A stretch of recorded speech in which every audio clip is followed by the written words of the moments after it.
Good afternoon, everyone. My name is Stephanie Wilkinson. I'm the Manager of Communications and Media with Saskatchewan Public Safety Agency. Joining us today are Lieutenant Colonel Jason Hudson, Commander Land Task Force Operation Lentus 2505, and SPSA's Vice President of Operations, Steve Roberts. Please note that this call is being recorded, and later today, the video recording will be posted on our YouTube and Facebook pages. We'll first hear from Steve Roberts and then Lieutenant Colonel Hudson. After this, we'll go into questions. We have a hard stop at 2 p.m., so we will ask members of the media to ask one question, and if we have time remaining, we'll go to follow-ups. With that, I will turn over to Steve to provide an update on the wildfires in Saskatchewan. Steve. Thanks, Stephanie. Good afternoon. As of today, we have 57 active wildfires in Saskatchewan, 406 so far this year, which is well above our 5-year average of 333.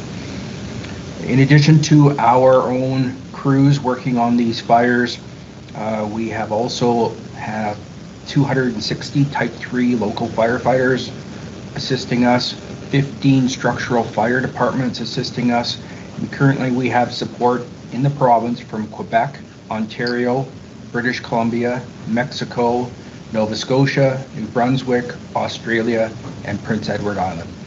I'll allow the colonel to talk about the Armed Forces commitment to Saskatchewan here shortly. I'll run through some of the fires.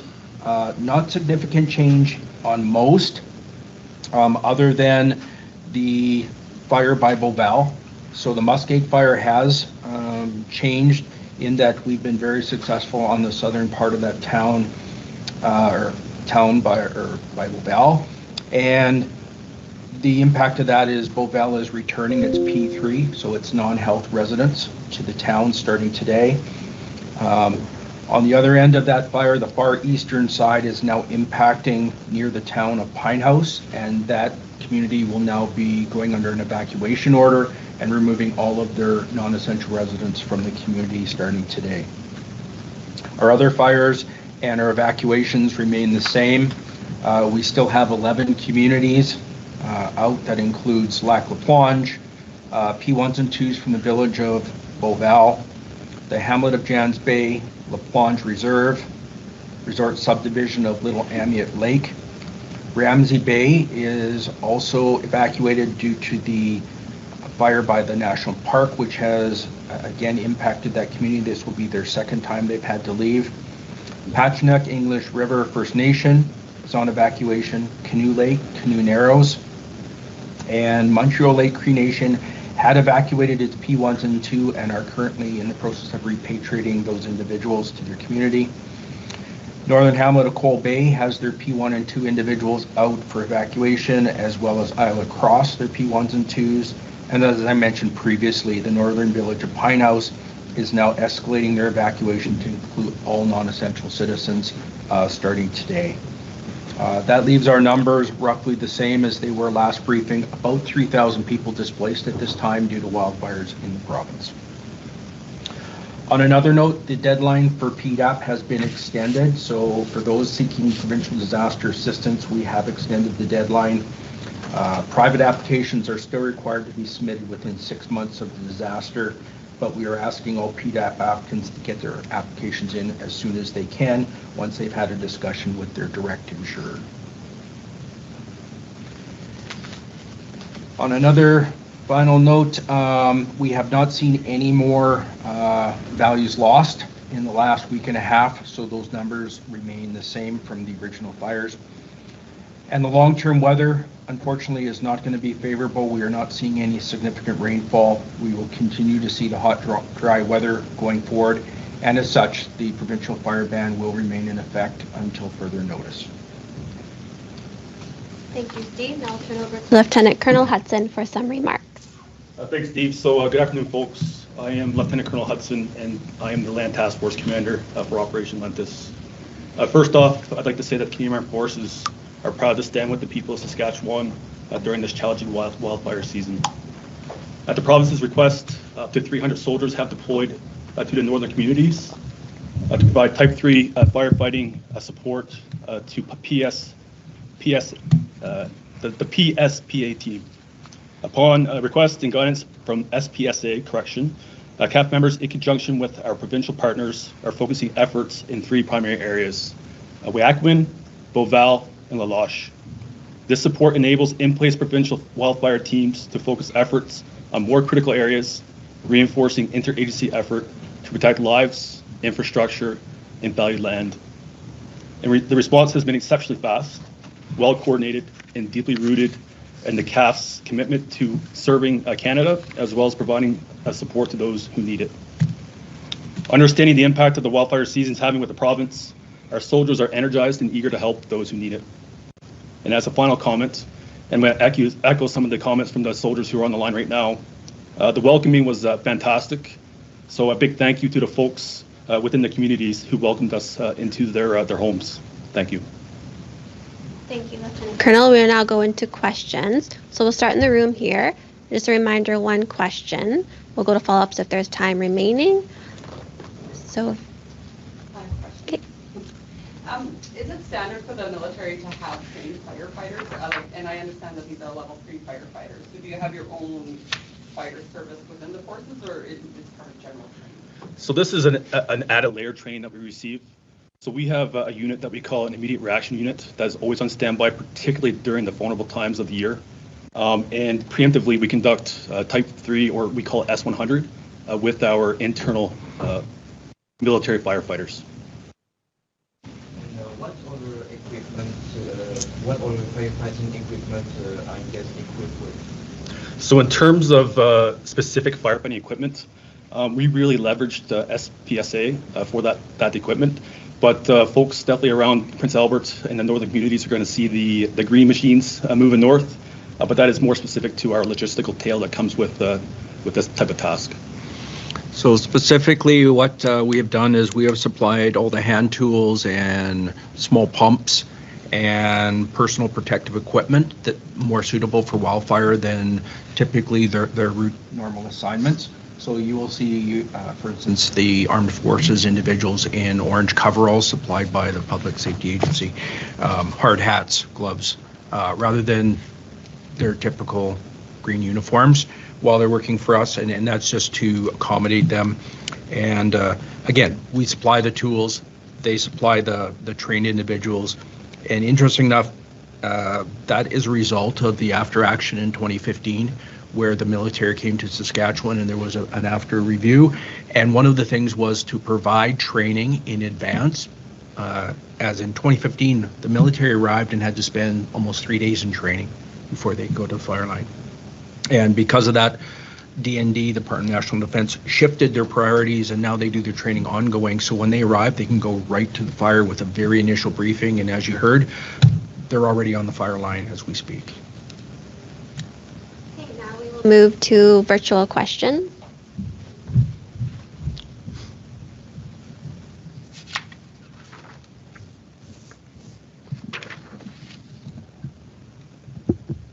Okay, Jeffrey. Hey, Jeffrey Tram from CBC News. What's the update on English River First Nation, La Planche, and Patinack? They're telling us that they're in high risk of losing their communities. Could you tell us what's happening there? So that would be the Muskeg fire by Patinack and between Patinack and Beauval. The fire is still a significant way away from Patinack, but it has been moving slightly northward along the highway. They are still primarily protecting the highway and the infrastructure.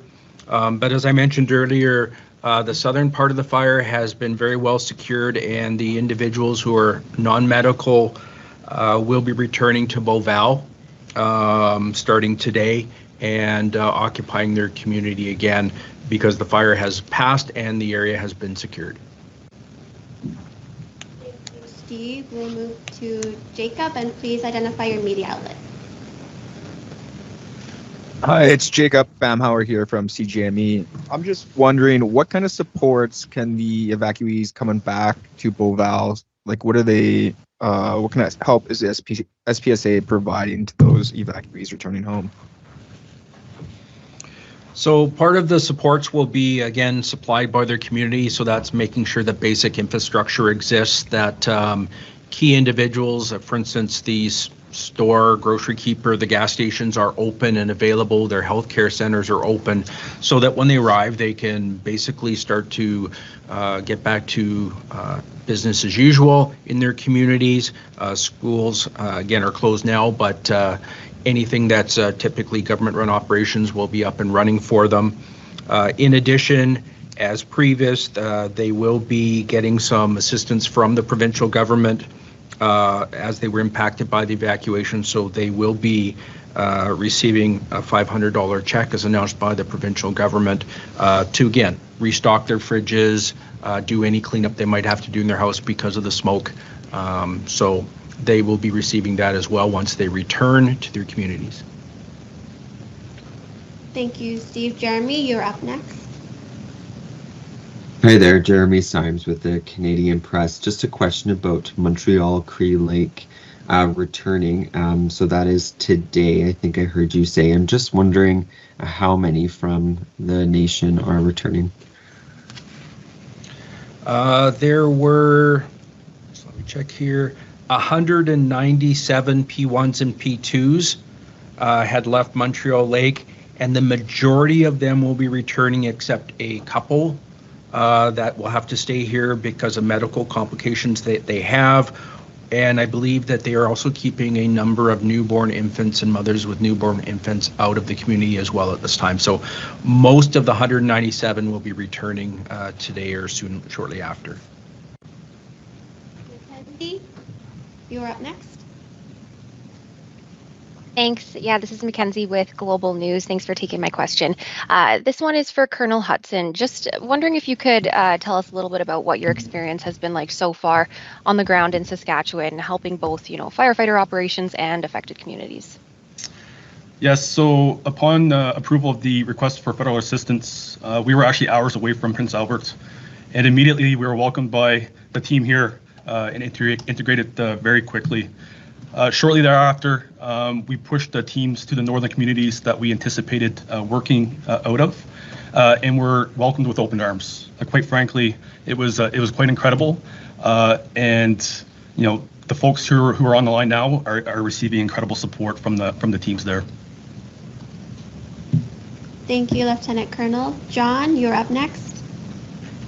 Hey there, John with CTV Saskatoon. Can you tell us, and I missed it in the update, but is there an update on Ramsey Bay? I know it's probably the closest community to that bull wildfire.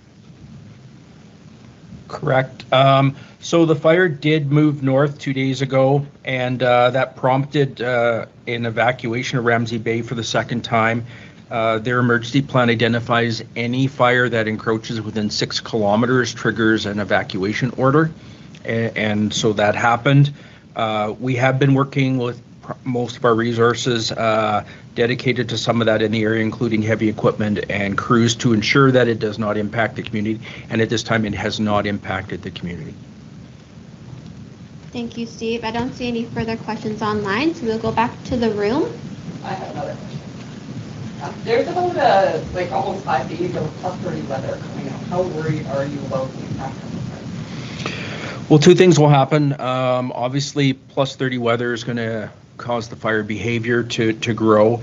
The concern will be is the wind that comes with it. High winds will be problematic because the fires will move rapidly, but also the shifts in winds. As we focus our efforts on one area of the fire that's posing a threat, as we know from the Muskeg fire, the north end is a threat to one community, but the south end is a threat. So as we move resources to try and anticipate the wind and the weather and the fire behavior, we have to be prepared to move them back and reshift our priorities if needed.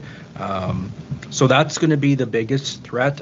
We have resourced, and as I mentioned earlier, we have brought more crews in, including the military resources for this very reason, is we do not see any quick reprieve from what we're facing right now. So there is a lot of fire line, a lot of containment, and still a lot of threat if it's unattended and we're not able to contain some of those critical areas especially.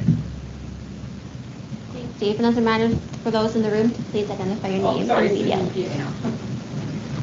Thanks. So we'll go, any more questions in the room? Arguing from the data, are there any contingency plans in case wildfire situations for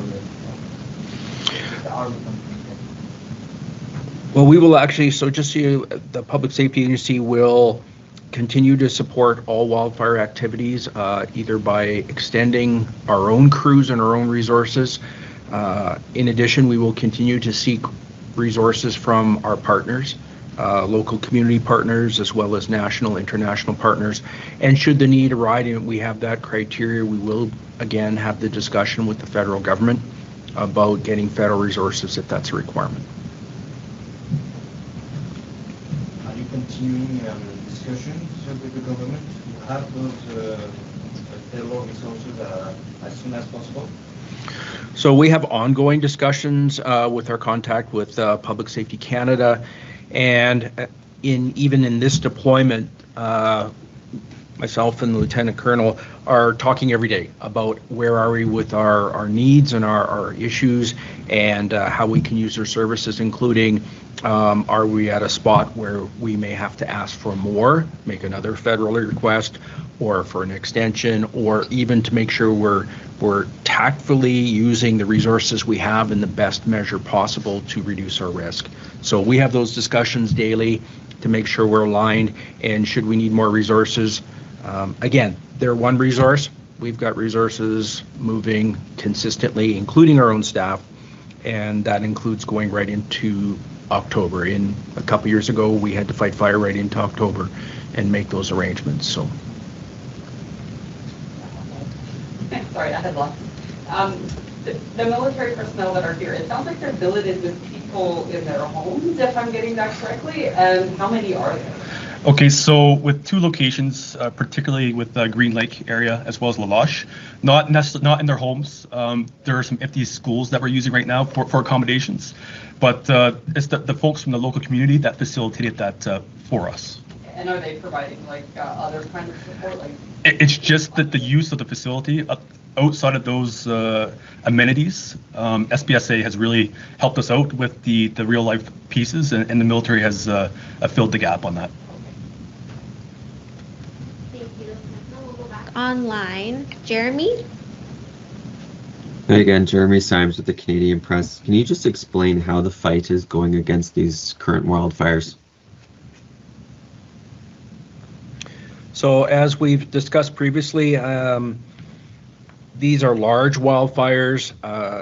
So because of that, it involves a lot of structural planning and focus, putting our highest trained, most critical resources on those critical components of the fires, those next to communities, those that are extremely volatile at this time, and then looking at our secondary resources and putting them in place to keep those fires stable and contained so that we can focus. So one of the issues of bringing in some resources from outside is not necessarily a new fire, it's on those critical areas, but also being able to support the rest. So over the last 3-4 days, there's been 2 instances where the ditch fire had a flare up next to the highway. And even though it's all been contained, there's those couple spots, but we can redirect resources and in a short order put it back into containment. And that is an ongoing effort considering how many fires we have and how large they are. And without a break in the weather to change that dynamic, it is a constant flow of monitoring, re-engaging, engaging again, reprioritizing, and then we're back at it again. So it is a very dynamic situation for the province right now. And just quickly for the Colonel, can I just get you to say and spell your first and last name? I missed it. I'm sorry. Yes, Jason Hudson, Jason Hudson.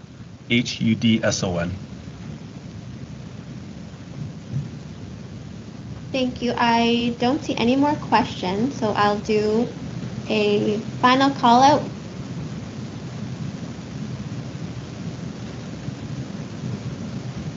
Okay.